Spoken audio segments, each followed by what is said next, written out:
They thought it would be a quiet will reading, but when she walked in, calm, composed, holding her own folder, it shifted everything. She wasn't there for money. She was there for truth. "Before we continue," she said, her voice steady, "I have something to add." The room froze. The man who betrayed her, the woman who helped him do it, and the children caught in between. None of them expected what came next. "Please don't scroll away. Stay until the end. This isn't just a story, it's a lesson in grace. God bless you, sister. May healing find you wherever you are. Like, comment, and subscribe if you're ready." From the outside looking in, Ileana Vale lived the kind of life many women dreamed of. Her days were full of meaning. Her children adored her, and her husband Dorian was the kind of man who made heads turn, even when he didn't try. But the magic wasn't in his money. It was in the way he used to look at her. They met on an ordinary Saturday afternoon in a dusty old bookstore in upstate New York. Ileana had volunteered to run a weekend reading circle for kids whose parents worked double shifts. She was on her knees in the children's section, gathering up picture books with cracked spines and smudged covers when a pair of expensive leather shoes stepped into her view. "Do you have The Little Prince?" he asked, his voice calm but unfamiliar with the quiet rhythm of that place. She looked up. Well, dressed, tired eyes, carrying something heavy beneath the surface. He didn't belong there, but he wasn't rushing to leave either. "It's in the classics section," she said with a soft smile. "But the copy we have is held together by hope and duct tape." He chuckled, surprising both of them. "I'll take it." As she led him through narrow aisles lined with stories, she noticed he didn't walk like a man used to waiting. His phone buzzed 3 times in 5 minutes. He didn't check it once. She gave him the book and returned to her circle of children, resuming where the wild things are without missing a beat. He watched from a corner, pretending to browse, but listening. One boy knocked over a juice box, and the sticky splash covered the bottom shelf. The child began to cry. Ileana didn't scold. She knelt, smiled, wiped it up with her own scarf, and handed the boy a sticker that said, "You're doing your best." That moment stayed with him. Not just that day. Forever. He returned the next Saturday. This time, he brought a donation, 2 boxes of books from his personal library. Titles like Anne of Green Gables, Matilda, and Because of Win, Dixie. "It's only fair I contribute," he said. "I took your last copy of The Little Prince." Ileana raised a brow. "People usually just say thank you. I'm not most people." No, he wasn't. The quiet rhythm of that bookstore became their meeting place. Some days they barely spoke, just shared space, tea, and words between pages. She didn't ask what he did for a living. He didn't offer. There was peace in not knowing everything too soon. But curiosity finds its way. It wasn't until the 4th Saturday that he showed up with his sleeves rolled up and helped fix a broken shelf in the back room. That was the day he told her his name, Dorian Vale, that he worked in investment ventures, that he traveled often but always came back. He asked if she wanted to go for tea after cleanup. She hesitated. "I work with kids," she said. "I'm used to chaos, noise, fingerprints, not whatever this is." "I'll take fingerprints," he replied. "As long as I get your time, too." They went to a small tea shop nearby where she introduced him to honey lavender tea, and he pretended not to wince at the sweetness. He asked about her childhood. She asked why he walked like the world owed him nothing, even though he clearly had more than most. And that's how it began. They didn't rush. They grew. He stopped scheduling flights on Saturdays. She added a new book to the children's program each week, books she thought he should have read as a child. He never missed a single one. He helped paint a mural at the library, his suit jacket covered in flecks of yellow and green. He donated anonymously to fix the leaking roof. Ileana never brought it up, but she knew. She didn't love him because he had money. She loved that he had softness left inside him despite it. He proposed on the first snowfall of winter, in the park where they had walked after their very first tea. The ring was simple. Gold.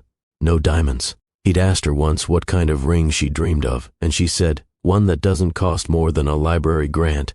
They married under candlelight. Small ceremony. Her friends, a few of his. No press, no spotlight, no pressure. Just warmth. They bought a home on the edge of town. White fence. Big windows. It wasn't about luxury. It was about sunlight, gardens, and Saturday mornings filled with pancakes and storybooks. And then came Alina. She arrived with a head full of curls and a cry that turned into laughter within seconds. Ileana used to rock her in the armchair by the window and whisper stories she'd made up just for her.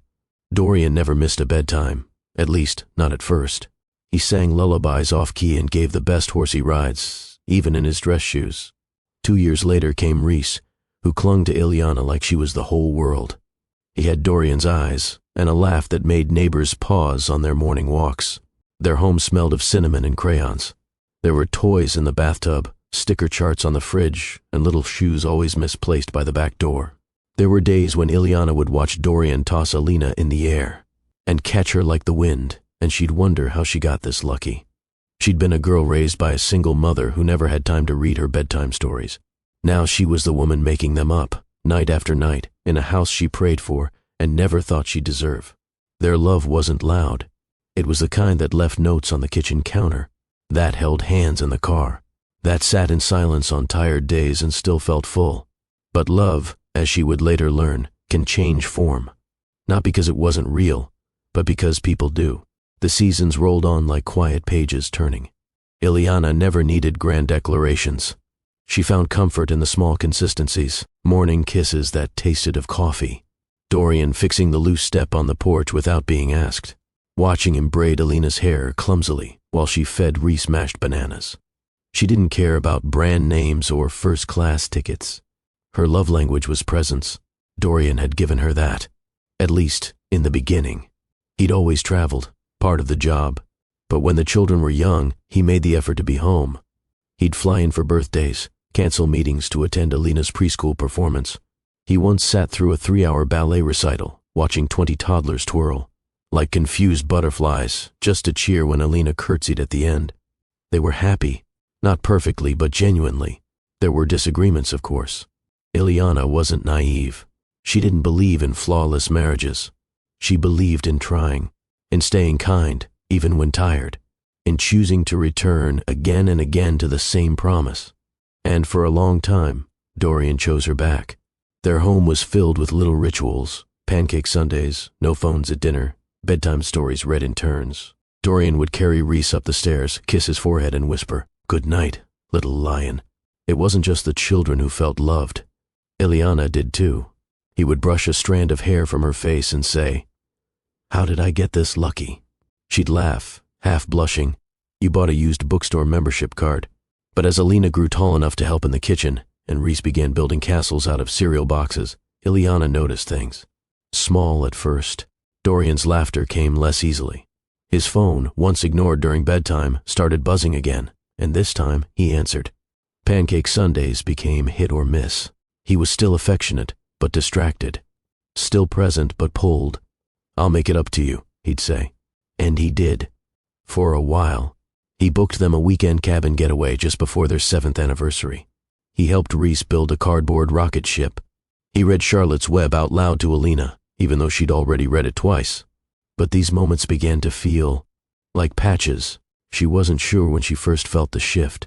Maybe it was the night she waited 2 hours with dinner on the table and candles, melted down to puddles before he called to say he was still in Chicago. Maybe it was when she found the travel charger he never unpacked, even after he claimed he was working from home all week. Or maybe it was just the way he kissed her, light, distracted, lips already turning away. Still, she didn't accuse. She adjusted. She poured more of herself into the children, the garden, and the community reading club she'd started again at the library. She wrote bedtime stories for the kids and organized donation drives for families in need. She filled the silence with purpose, because if she stopped, she might hear the truth in the quiet. Even when Dorian came home, he felt further away. He smiled, but his eyes looked past her. He asked about the kids but forgot their dentist appointments. He bought her expensive perfume but didn't notice when she stopped wearing it. He was no longer the man in the bookstore watching her clean juice from a shelf with a scarf and a smile.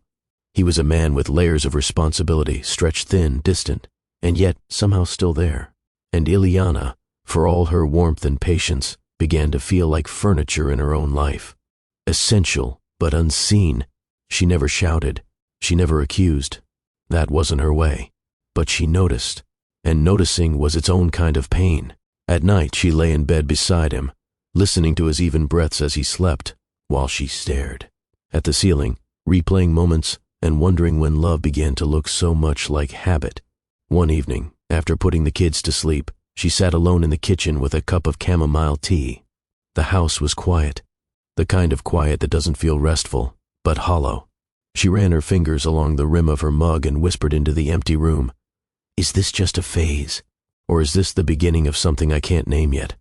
There was no answer, only the soft hum of the refrigerator and the ticking clock on the wall. Still, she held on, not because she was weak, but because she believed in what they built, in the family they made, in the man she once knew who chose a weathered library over a boardroom, the man who used to sit on tiny chairs and read silly stories to toddlers just to make her smile. That's who she held on for. That's who she still hoped might come home. The first time Dorian missed a bedtime story, Ileana didn't say anything. Rhys had waited on the carpet with Goodnight Moon in his lap, eyes on the door. Alina sat beside him with quiet hope, but the front door stayed closed. The sound of keys never came. After 20 minutes, Ileana picked up the book and read it herself, her voice steady though her chest felt hollow. "Maybe Daddy's stuck in traffic," she said softly, tucking them in. That was the beginning. Not a sharp break, but the start of a slow fade. Dorian's company had grown faster than either of them expected. What began as a tightly run investment group expanded into international ventures, global clients, offices across multiple cities. His calendar became a puzzle. Flights, meetings, contracts, press calls. The 3-day trips turned into 10-day stretches. The 10 became 2 weeks. Then, one day, he left for a month. He still called, sent messages. Once he FaceTimed during dinner and watched the kids eat spaghetti. But the screen didn't carry warmth. It couldn't smell the garlic bread or hear Rhys's real laugh. Only the flattened version through poor signal. Ileana smiled through those calls, not because she felt fine, but because the children were watching. They were too young to name what was missing, but they knew something had shifted. Alina started asking if Daddy lived on airplanes. Rhys took to hiding. Toy cars in Dorian's suitcase when he wasn't home, whispering, "So you don't forget us." Ileana found one of them wedged between suits while doing laundry.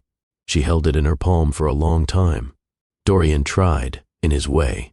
He sent gifts. Toys, clothes, jewelry. One day, a courier arrived with a velvet box and a note inside that read, "Sorry I missed dinner. Hope this sparkles as much as you do." She closed the lid gently and tucked it in the drawer without trying it on. Gifts were not the problem. Presence was. He wasn't home for Rhys's first steps. He watched the video later and smiled, but missed the cheer that echoed in the living room when it actually happened. He forgot their wedding anniversary and sent flowers that arrived too. Days late with the wrong name on the card, "To my dearest Ilana." No why. No note in his handwriting. Just a florist's mistake and silence behind it. Still, Ileana didn't rage. She adjusted. That was her quiet strength. She learned to do the bedtime stories alone. She taught Alina how to braid her own hair. She learned how to start the fireplace when the nights got cold, and handled the boiler repairs when Dorian forgot to call the plumber. She filled the fridge, managed school projects, held Rhys when he cried over nightmares, took both kids to the clinic when they caught a cold, alone. But it was the emotional neglect that carved into her most. It wasn't that Dorian yelled or dismissed her. It was that he forgot she was a person who needed warmth too. When he returned from his trips, he came with fatigue. His shoulders drooped. His eyes held stress. He'd kiss her on the cheek, sit on the couch, scroll through emails, and talk about mergers.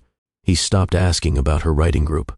He no longer noticed the new herbs in the garden, or the fact that she'd rearranged the living room. He'd nod when she spoke, but his eyes were somewhere else, always somewhere else. She felt herself becoming invisible, not in one moment, but over hundreds of small ones. Sometimes she'd wake up before dawn just to have a moment to herself before the house filled with noise. She'd sit by the window in the kitchen, sipping lukewarm tea, watching the sky change, not thinking, not crying, just being. She didn't want pity. She wanted partnership. She wasn't angry, not exactly, but she was lonely. And loneliness in a marriage felt worse than any kind of solitude she'd ever known. One evening, after she'd tucked the children into bed and cleaned the kitchen, she sat beside Dorian on the couch. He was reading something on his phone, frowning slightly. "I'm thinking of starting a workshop at the library," she said quietly. "Creative writing for moms who never got a chance to chase their dreams." He nodded, still scrolling. "That sounds good. She waited. Nothing more came. No. Tell me more. No. I'm proud of you. No real engagement. Just permission. She stood up, walked to the kitchen, gripped the edge of the sink until the silence stopped echoing. In the mirror above the counter, she didn't see a woman who'd been betrayed by something obvious. She saw a woman slowly forgotten, and that hurt in a way no affair ever could. Have you ever felt like you were slowly being erased in a relationship? Not because you changed, but because someone stopped seeing you? If you've ever felt invisible, tell me below. You're not alone. You never were. Let's talk in the comments. Weeks became months. When Dorian came home, he no longer dropped his bags by the door with a smile. He went straight to the study, always with a reason, a call, a deadline, a report. Ileana stopped asking when he'd be done, stopped waiting up with chamomile and quiet conversation. One night, she brought him a plate of food, roasted chicken, rice, carrots the kids had helped peel, and he said, without looking up, I already ate at the airport. That plate stayed on the desk all night, cold, uneaten, like something offered and forgotten. She began eating dinner with just the children. She taught Alina how to fold napkins like stars, let Reese pick music for the background. They laughed at knock-knock jokes and took turns telling stories with silly voices. It became a new ritual, joy, carved out in spite of absence. Sometimes Dorian joined, sometimes he didn't. When he did, his presence felt like a guest sitting too close to a memory. He asked about school, nodded at drawings, said that's nice without real wonder. Ileana watched him try and fail to connect, not because he didn't care, but because he didn't know how to step back into the life he'd been drifting from. She started forgetting to tell him things, not out of malice, out of muscle memory. She took Reese to the pediatrician for a persistent cough, didn't mention it. She enrolled Alina in art class, sent the schedule to her own calendar only. When the washing machine broke, she handled the repairman, paid in cash, and never brought it up again. Not hiding, just adapting. They used to talk about everything, even the small things, what to cook on Sunday, what the neighbor planted, which grocery store had better peaches. Now their conversations were functional. What time is the recital? Did you move my charger? Can you send me the Wi-Fi password again? One night, lying in bed with the sound of traffic far in the background, Ileana turned to him and asked, Do you ever miss who we were? He blinked, then looked at the ceiling. I don't know, he said. That answer told her more than silence ever could. She stopped asking questions that led to disappointment. In the quiet spaces of her life, she found a strange stillness. Not peace, not yet, but the first signs of a woman beginning to see her own outline again. She read more, wrote poems she didn't share, joined a small book club at the library, spent hours tending to the herbs and tomatoes in the garden, dirt beneath, her nails reminding her she could still grow something with her own hands. At bedtime, Reese started asking why Daddy didn't sing anymore. Ileana stroked his hair and whispered, Sometimes people forget how to sing, but that doesn't mean they don't love the music. It wasn't a lie, but it wasn't the full truth either. The truth was, Dorian had changed. Not overnight, but steadily. She remembered how he used to pull her in to dance in the kitchen while stirring pasta. How he once built a cardboard spaceship just because Reese wanted to visit the moon. How his eyes once lit up at the sound of her laughter. Now, he was always somewhere else, even when he stood right beside her. One Saturday, Dorian arrived home unexpectedly. No call, no warning. He walked in while Ileana was helping Reese glue popsicle sticks into a little house. Alina was in the corner drawing. The house smelled like cinnamon muffins cooling on the stove. She looked up. Their eyes met. But there was no embrace. No, I missed you. Only a nod. Hey, he said, dropping his keys. Hey, she replied. Reese ran to him, arms wide. Alina followed, and Dorian held them tight, burying his face in their hair. Ileana watched from the table. She didn't interrupt, didn't move. There was a time she would have joined, but now she stayed seated, glue on her fingers, heart resting behind. A wall she didn't remember building, but somehow found herself behind. That evening, she found herself back in the kitchen, wiping the counter long after it was already clean. She didn't want to cry, not because she believed tears were weak, but because crying would make it real. She whispered under her breath, God, if you're listening, Please remind me I'm still worth being seen. She didn't want revenge. She didn't want luxury. She wanted to feel like she mattered to the person she built her life beside. That was all. A presence, a reaching hand, a husband who still saw her, not just the children, not just the numbers in a portfolio, but her. And that night, as Dorian sat in his office once again with the door closed, Ileana sat on the staircase, alone, holding a crayon Reese left behind. It was red, faded, broken in half, but still capable of drawing something beautiful. It started with a fever. Reese had been clingy all morning, too tired to play, too warm against Ileana's chest. She held him close, whispering soft stories, rocking in the chair that had once belonged to her mother. The thermometer blinked 102.1, not terrifying, but enough to worry her. Dorian had mentioned a pediatrician he'd met at some business retreat. He said he'd picked up a card, highly recommended, good with toddlers. Ileana had meant to save it somewhere. Now she needed it. She walked into Dorian's office, carefully, quietly. It was a room she rarely entered, not because he told her not to, but because something about it felt separate. Sleek furniture, abstract art on the walls, neatly stacked files. It smelled of cologne and paper. She checked the desk drawers. Nothing. Then the cabinet by the window. There it was, a small leather organizer filled with business cards, appointment slips, and receipts. She flipped through it slowly, scanning names. Almost at the end, her finger brushed against a thick white envelope slightly hidden beneath a stack of contracts. It wasn't sealed, just tucked away. The weight of it pulled at her. She hesitated. This wasn't her business, but something inside her whispered, "Look." She drew it out gently, like it might bite. Her eyes scanned the heading, Amendment to Last Will and Testament, Dorian Vale, dated 2 months ago. She didn't sit down. Her knees held. At first, it looked like standard estate planning.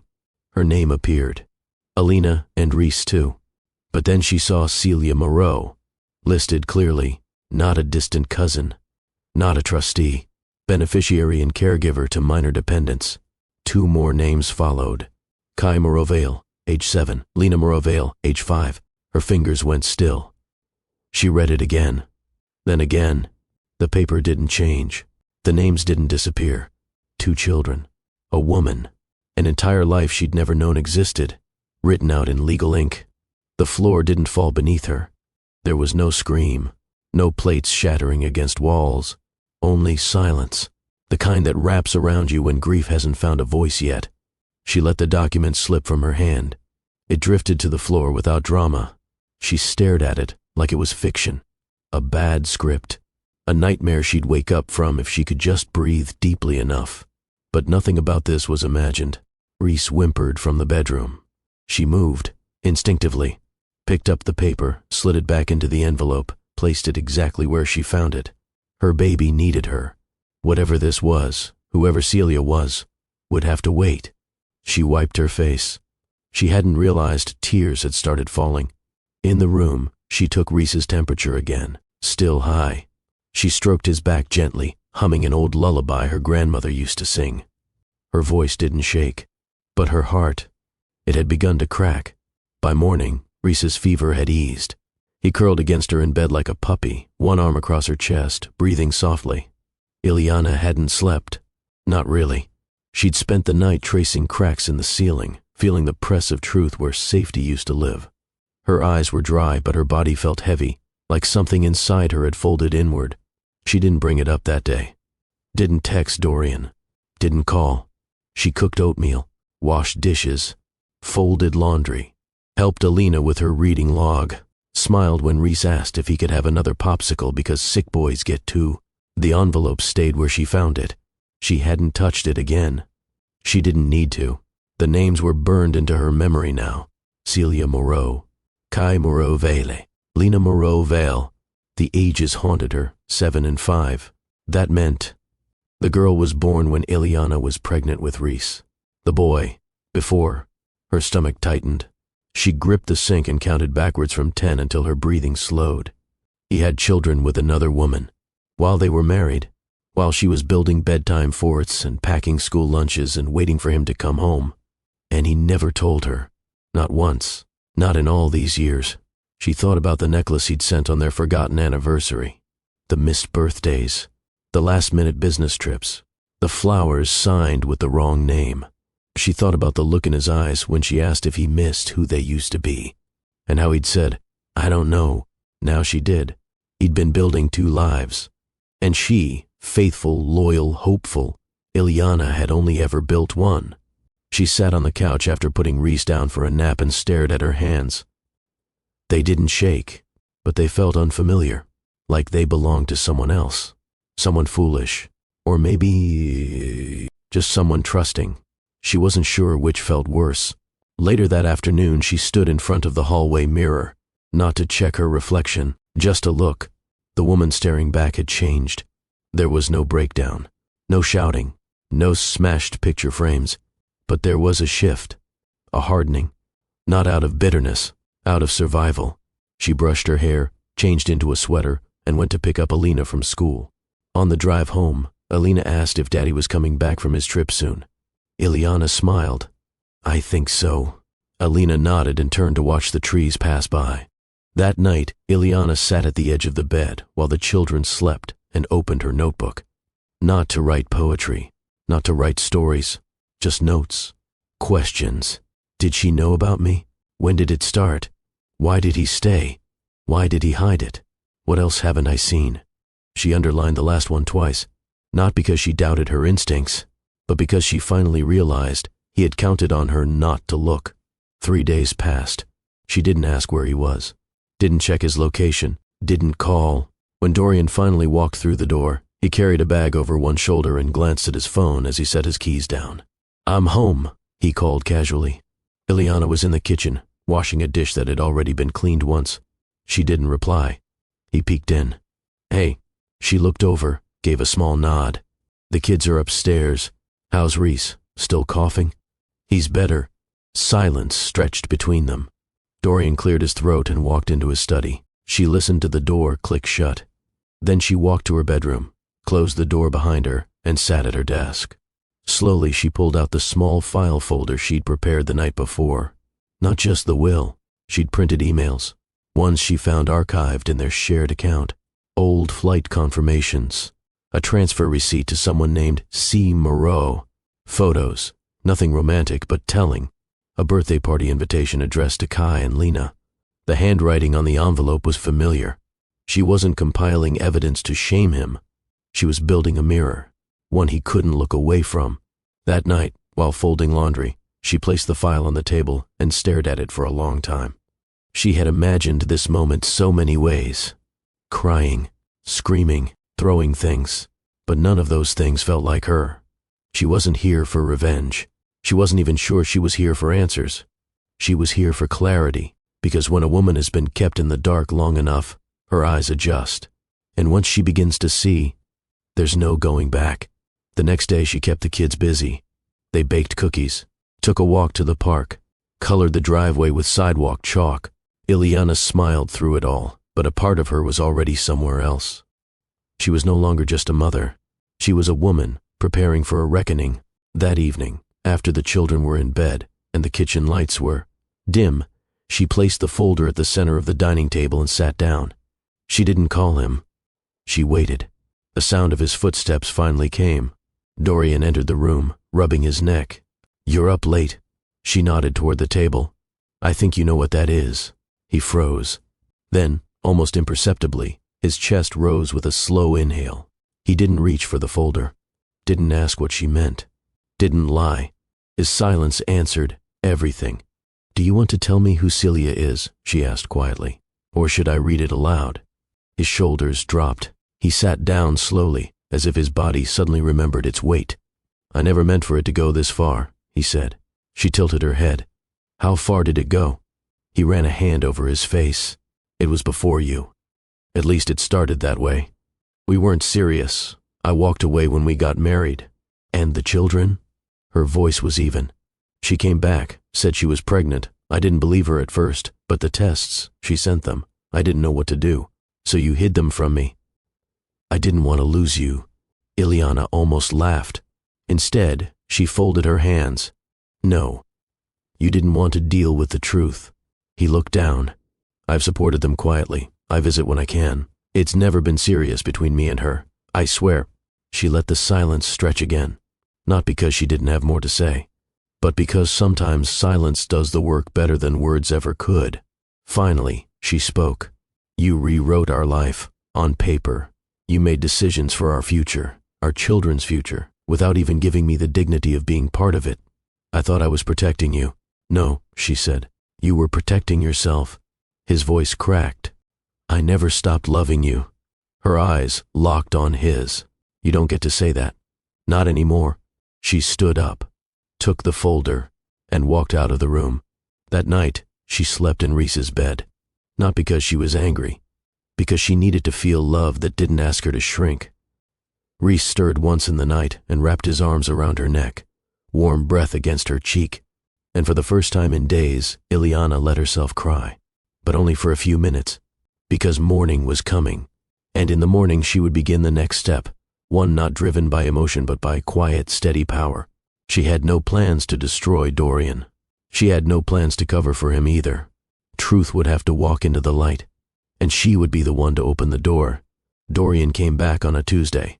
No advance notice, no polite check-in, just the sudden sound of keys on the entryway table, followed by his usual low "I'm home."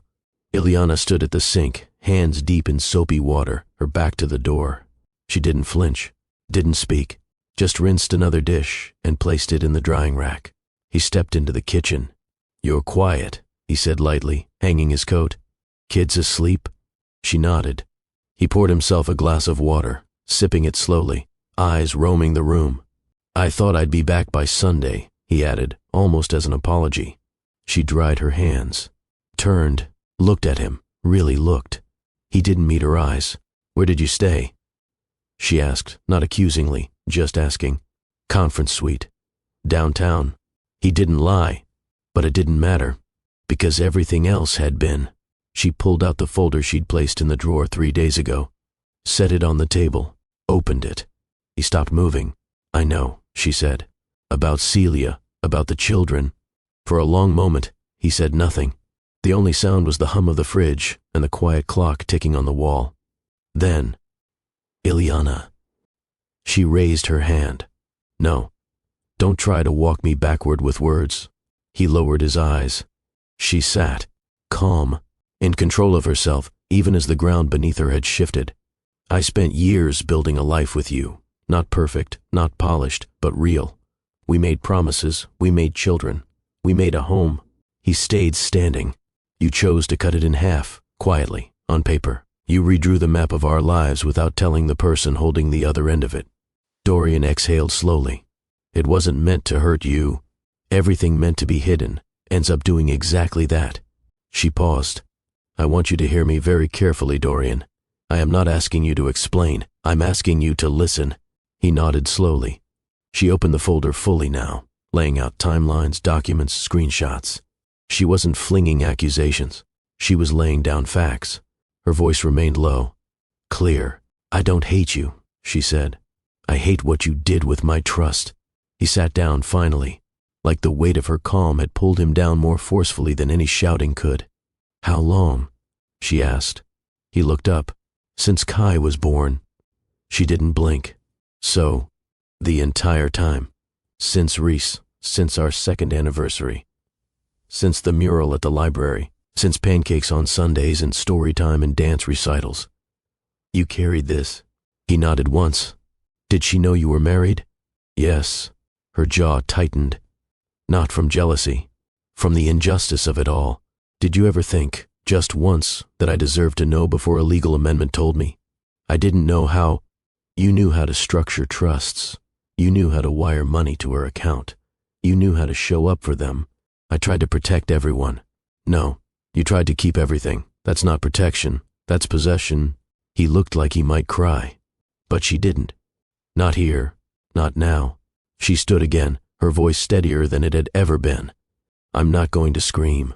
I'm not going to destroy your things. I'm not even going to ask why you picked her." His head snapped up. "It was never about choosing her over you. It was about you choosing you."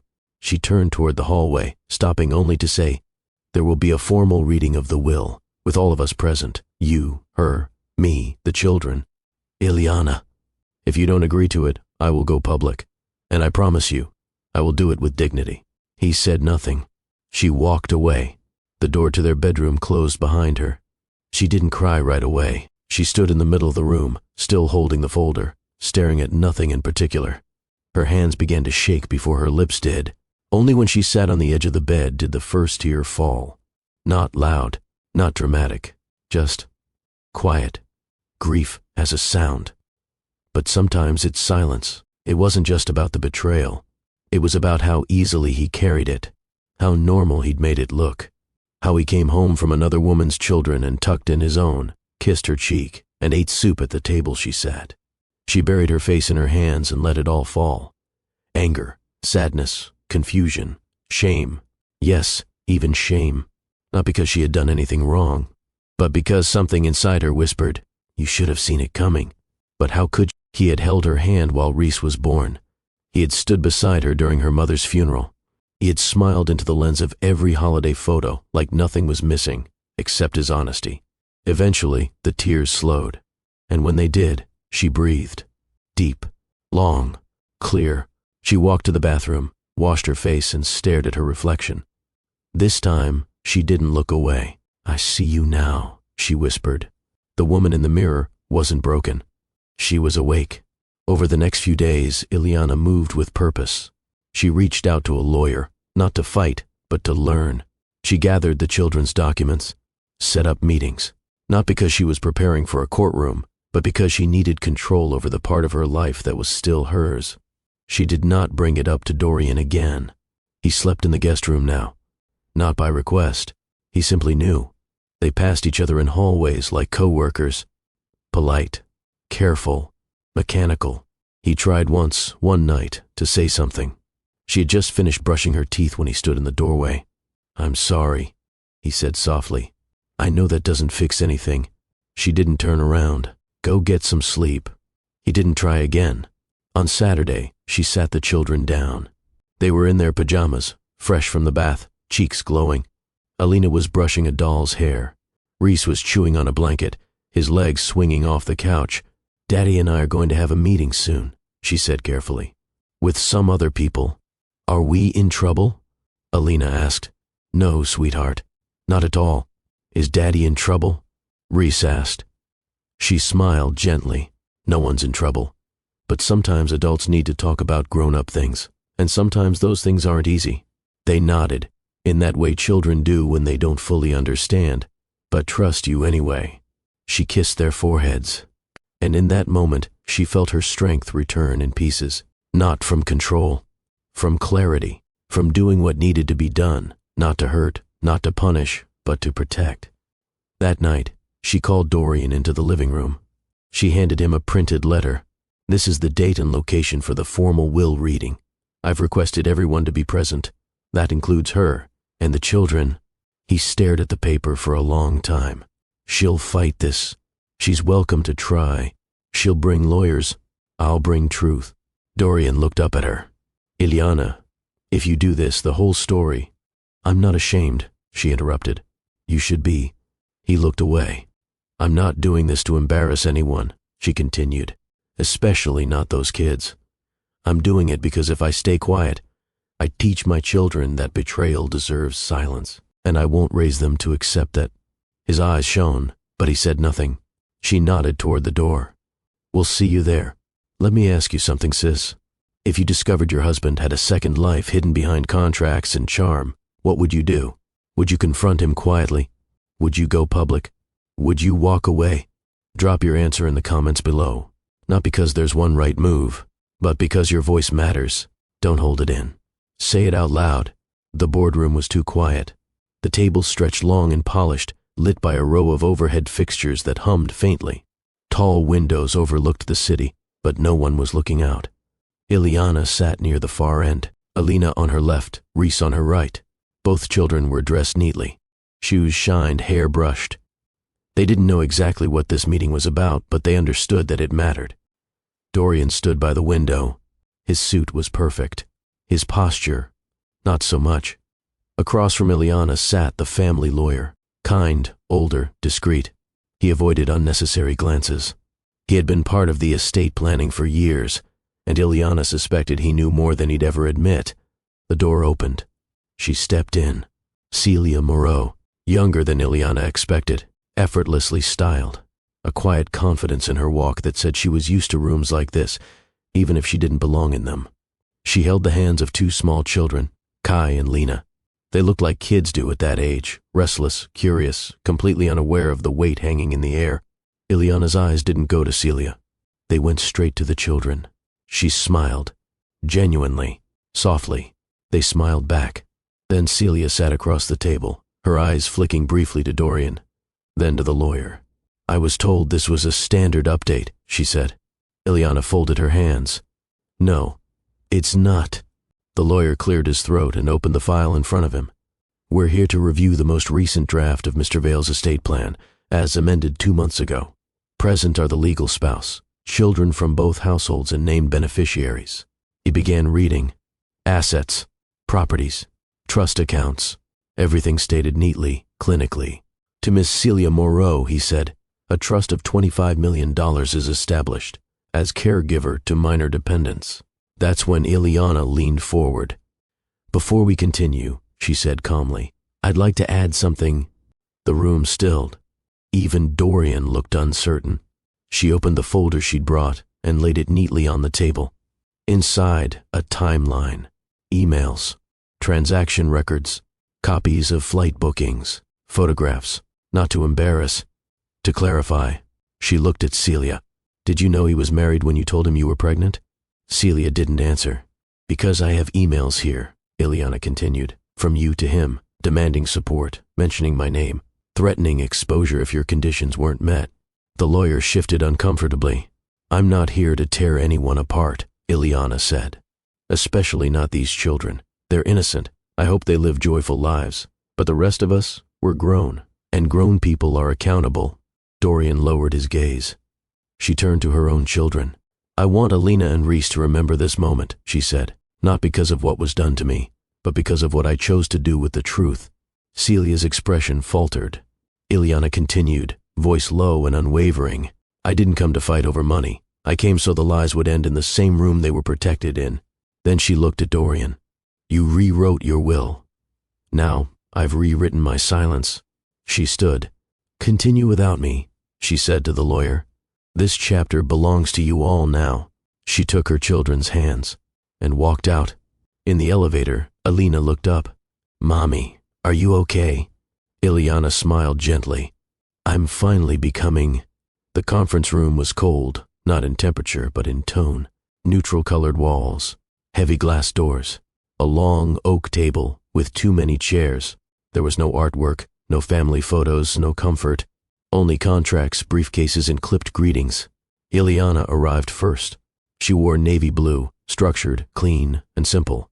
Not to make a statement, but to remind herself that she was no one's afterthought. Her hair was pulled back, her lips bare. She needed no decoration today. Her truth was enough. The children sat beside her, quiet but curious. Reese clutched his dinosaur toy. Alina crossed her legs like she was already 13. They'd been prepped gently, told that adults were going to talk about serious things, that nothing bad would happen to them, that mommy would be right beside them the entire time. Dorian entered 5 minutes later. His tie was slightly crooked, which was unusual for him. He gave a soft nod, not to her, but in her direction. He carried a document folder under his arm, and a weariness that couldn't be hidden with tailored suits or clean shaves. Then came Celia. Not late, not early, exact timing. She didn't glance at Ileana, didn't greet her. She sat on the far end of the table, Kai and Lena beside her. The children looked well-groomed and restless. They whispered to each other, unaware of the storm that hung in the air like fog. The lawyer entered last, flanked by 2 associates. He greeted everyone by name, opened his file, adjusted his glasses, and began. "Today's meeting is a formal reading and review of the latest revisions to Mr. Dorian Vale's estate plan. All involved parties are present: legal spouse, biological children, and named beneficiaries." He paused, scanning the room, giving everyone a moment to register the gravity of the moment. "The following will reflect property allocations, trust distributions, custodial arrangements, and legacy clauses. Ilyana's eyes didn't move. She had already read the document in full. This was theater now, but necessary. Dorian kept his gaze fixed on a legal pad in front of him. His pen tapped against the paper rhythmically, tick, tick, tick, like a clock running out. Celia crossed her legs. She was holding a tablet in her lap, as though she might need to check emails at any moment. The reading began. Lines of legal phrasing filled the air. Hereby bequeath. Remaining interest to be divided among, in accordance with the custodial provisions of. To most, it would have sounded like noise. But to Ilyana, it was the cold confirmation of what she already knew. She was still listed, still acknowledged, still the legal wife. But her portion of the estate had been reduced, not completely removed, but quietly cut. Her children were protected financially. That part, at least, Dorian had done right. But the document made something else painfully clear. She had been strategically minimized. Without conversation, without warning, without honor. And Celia, she had been elevated, named directly, allocated a significant trust, referred to as caregiver to dependents and beneficiary in contingency arrangements. Ilyana could feel the lawyer growing more cautious as he moved through those sections. He paused more often. His tone softened, as if even he felt the discomfort rising around the table. Celia's face didn't change. She stayed poised, unreadable. The lawyer reached the midpoint. Dorian hadn't spoken once. Ilyana knew what came next. The moment when the final amounts and designations would be listed, stamped, and acknowledged. She looked at her children, then at Celia's. She cleared her throat, gently. The lawyer paused. "I'd like to speak before we continue," Ilyana said. The room went still. The lawyer looked at Dorian. Dorian didn't move. The lawyer nodded. "Of course." She rose slowly. No rush, no performance. Just a woman who had waited long enough. She reached for the folder she brought, not the one with legal records, but the one with truth. It rested in her hands now, but she didn't open it. Not yet. She turned to the lawyer. "Thank you for your time," she said. "But before we continue reviewing the estate of this man, I think it's only fair that everyone at this table knows the full history behind the numbers." The silence wasn't awkward. It was attentive. Ilyana remained standing. She didn't look at Dorian. She didn't look at Celia. Her eyes were on the lawyer, and then, very deliberately, on the children. All of them. "I'm not here to shame anyone," she began. "But I won't let this story be told with omissions. I owe that to my children. I owe that to myself." She opened her folder and pulled out a single page. "This is an email, sent from Miss Moreau to Mr. Vale, dated during the same week Reese was born. In it, she refers to a past relationship. She acknowledges his marriage. She also outlines the financial terms she expects to receive if he chooses to stay quiet." Celia inhaled, but didn't interrupt. Ilyana gently placed the page on the table. She pulled another. "Here's a timeline, a list of wire transfers, properties registered under shell companies, 2 travel logs, none of which were disclosed to me, all tied to the life that was hidden." She let that sink in. The lawyer cleared his throat. "Ilyana, perhaps we could handle this in private." "No," she said firmly. "Because this wasn't private when the will was changed. It wasn't private when assets were moved. It only became uncomfortable when I found out." Dorian looked like he wanted to disappear. She turned to him. "I'm not asking for anything from you now. Not apologies, not promises, not edits to the document." He looked up. "I'm asking that you sit here, with your children watching, and acknowledge that what you did was a choice. Silence, not denial, not deflection, just silence." She continued, "I have no intention of dragging this into the public, not because I'm protecting you, but because I'm protecting them." She gestured gently to the children. "All of them." Celia crossed her arms, still quiet, but no longer composed. "This isn't about who got more. This is about who was considered, who was consulted, who has told the truth." The lawyer leaned back. "I think we've heard enough," Celia said sharply. "This isn't court." "No," Ilyana replied calmly. "This is legacy." Celia frowned. "You walked into a marriage," Ilyana said. "You knew. And still you continued. You had every right to raise your children. But not at the cost of mine being lied to." Celia opened her mouth, but Ilyana raised a hand. "I'm not here to debate. I'm here to be done." She returned everything to the folder, clipped it shut, and slid it across the table. "I've made copies. One for the firm, one for your records," she said to the lawyer. "I'll retain the original." Dorian spoke then, voice low. "What do you want me to do?" She looked at him for a long moment. "Tell the truth to your children, all of them." He nodded. Slowly, she stood again, preparing to leave. But first, she turned to Alina and Reese. "You've been very patient. Thank you." They smiled, unsure but trusting.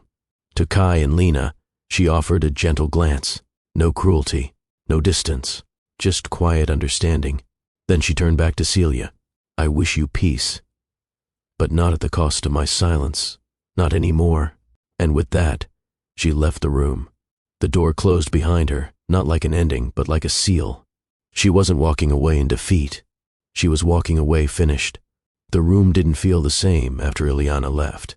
The lawyer shifted awkwardly in his seat, clearing his throat before attempting to resume the document review. His voice had lost its usual precision. He stammered slightly on the next line, as if the legal words no longer fit the weight of the moment. Dorian didn't look at the paper. He didn't speak.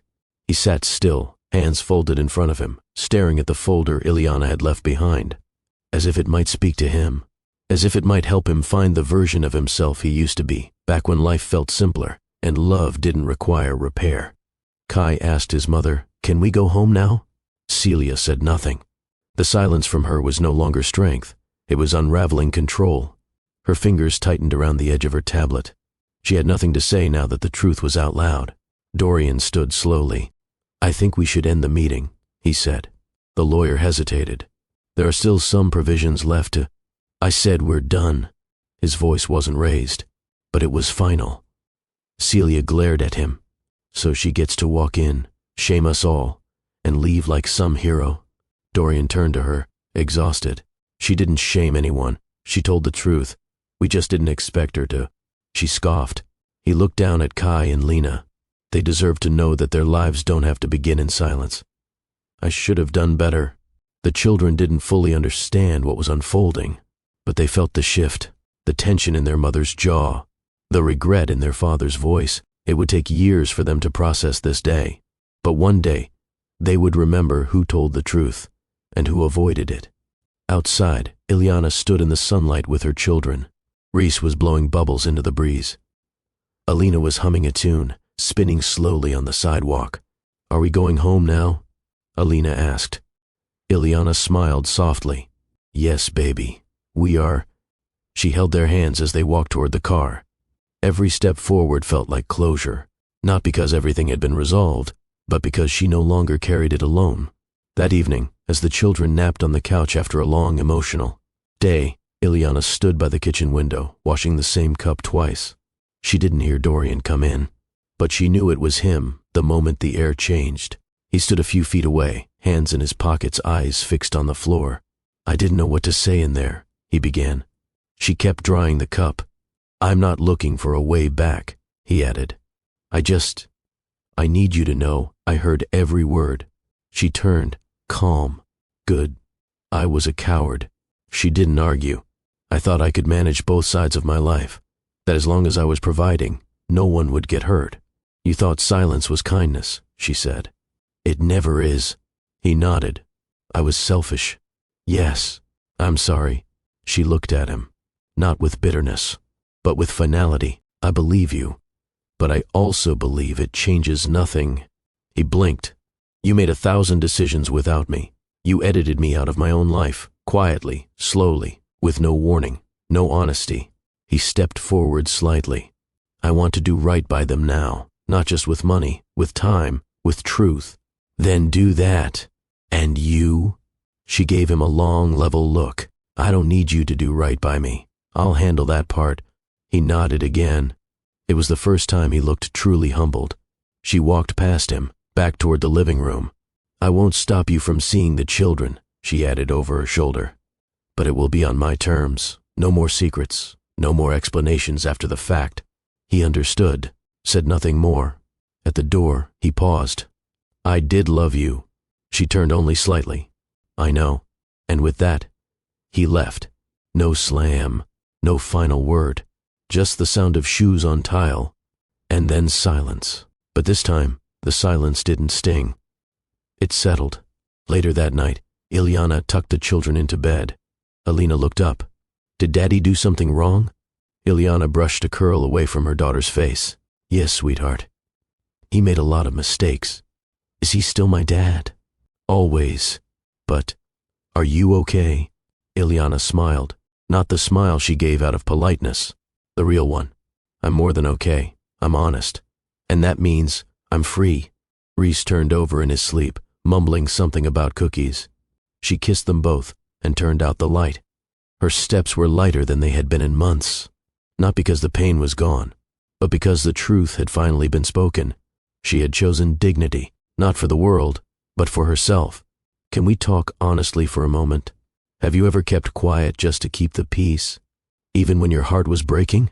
Have you ever stood in a room full of people and told the truth, calmly, because you knew silence would cost you more? Tell me your moment. Share it in the comments.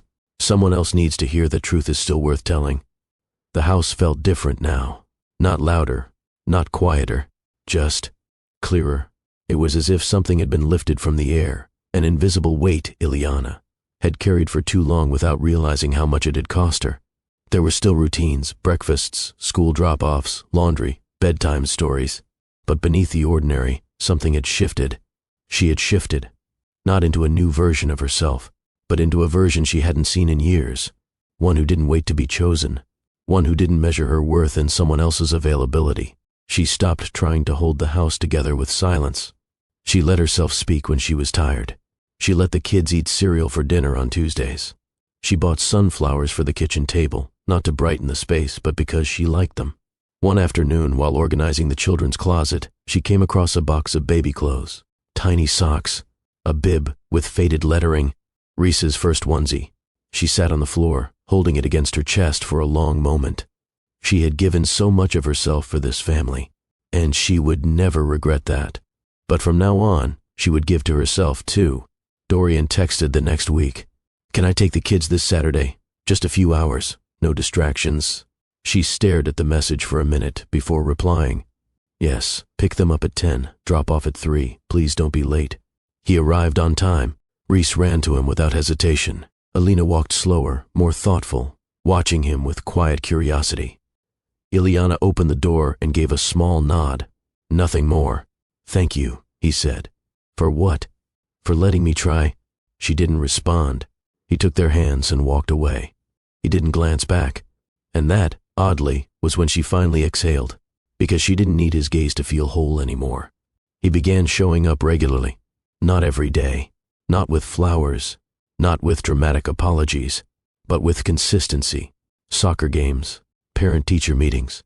He learned how to braid Alina's hair properly. He started showing Reese how to ride without training wheels. He never asked to stay. He never asked to come in.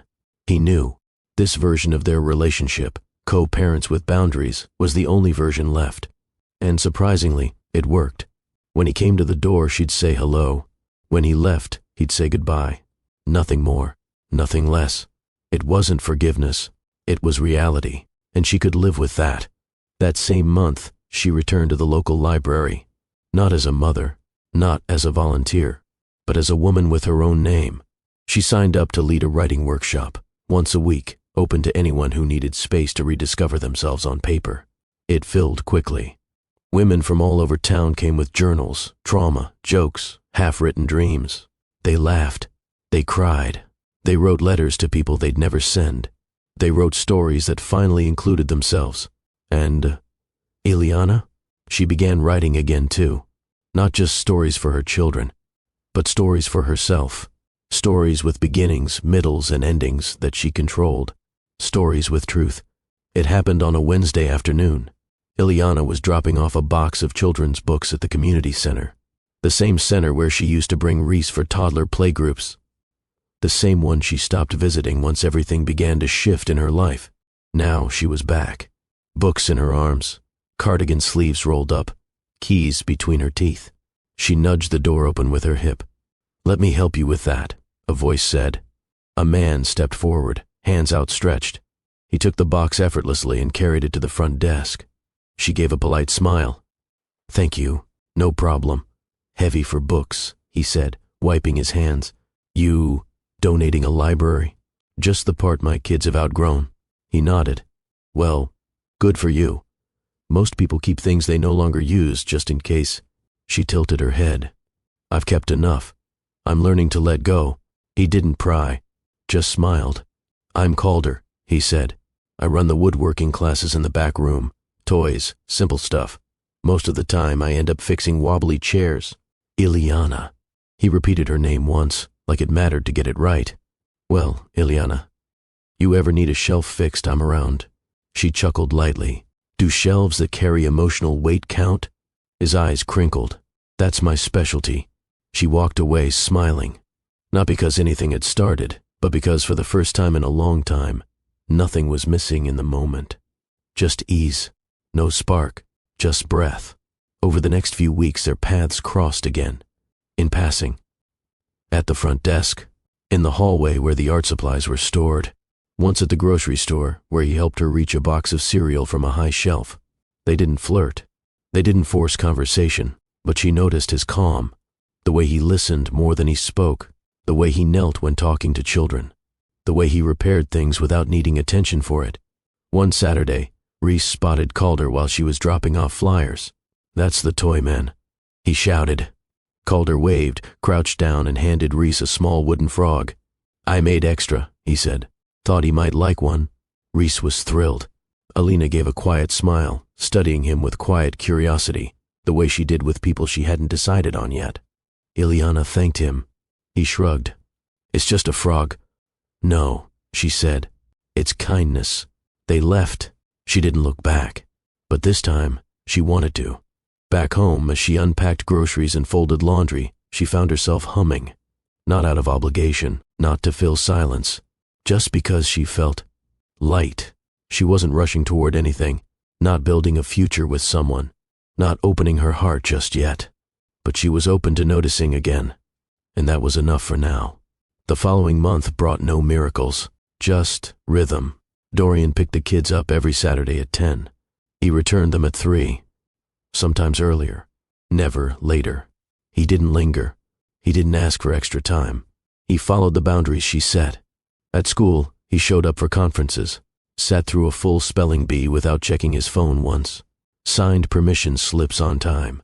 He even learned how to make Alina's favorite lunch, egg salad with no crusts and a note in the box. None of it erased the past, but it showed he finally understood something she had begged for with her silence for years. Presence mattered more than promises. At home, Ileana started repainting the living room. She let Alina help pick the color, a soft golden tone that reminded them of late afternoon sun. Reese added one fingerprint in the corner, and she left it there. A small mark of joy. Imperfect. Honest. The bookshelf got rearranged. Old photo frames were stored away, not out of bitterness, but because they didn't speak for her anymore. She planted new herbs in the backyard. Basil, mint, rosemary. Growth didn't need to be dramatic to be meaningful. One Wednesday after class, Calder walked her to her car. I was thinking, he said casually, I might build a bench for the garden behind the center. She looked up. What made you think of that? You said once you've kept enough. I figured, sometimes it's nice to sit and let go. She nodded. You build for a living, don't you? I build quietly. Same thing. They stood there a few seconds longer than they needed to. He didn't ask for her number. She didn't offer it, but she got in the car with a soft smile that lasted the whole drive home. Later that night, after the kids had gone to sleep, Ileana sat on her porch with a blanket over her legs and a notebook in her lap. She wrote a line at the top of the page. What love becomes, not what it was, not what she hoped it would be, but what it became. Sometimes love became silence. Sometimes it became betrayal. Sometimes it walked away. But sometimes love became a boundary, a pause, a quiet bench in the sun, a second chance to start with yourself. She closed the notebook, looked up at the stars, and for the first time in a long time, she felt safe in her own story. No prince, no punishment, just a woman who survived. And then chose. She didn't become a symbol. She didn't need to. Ileana didn't go viral, didn't publish her story, didn't issue public statements or tearful interviews. She simply lived, with gentleness, with rhythm, with decisions that didn't need to be explained to anyone except herself. She no longer asked for closure from people who couldn't give it. She no longer apologized for the way she guarded her time. She smiled when she meant it. She said no without guilt, and yes, without fear. That was the quiet strength, not walking away with noise, but walking forward with clarity. The kids flourished. Alina became the kind of girl who defended others on the playground and reminded adults not to interrupt when children were speaking. Reese learned how to make scrambled eggs, burned the first batch, laughed when she ate them anyway. They asked about their father sometimes, not out of confusion, just curiosity. Ileana always answered, truthfully, without bitterness. He made some hard choices, she'd say, and we made some too. She didn't need to control how they saw him. She only needed to protect how they saw themselves.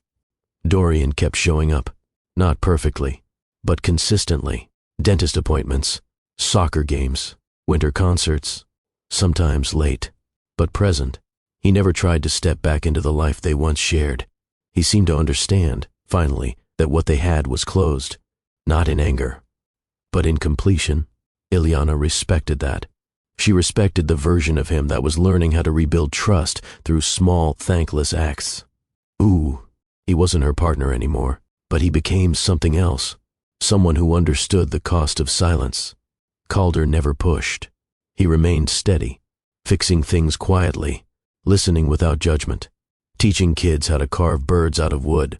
Sometimes he'd leave a small project on the bench outside the library with a note, "If you find this, it's yours."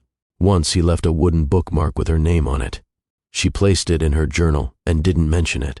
But the next time she saw him, she nodded once. And he smiled once. That was enough. They didn't define what was happening between them. And maybe they never would. But it felt safe.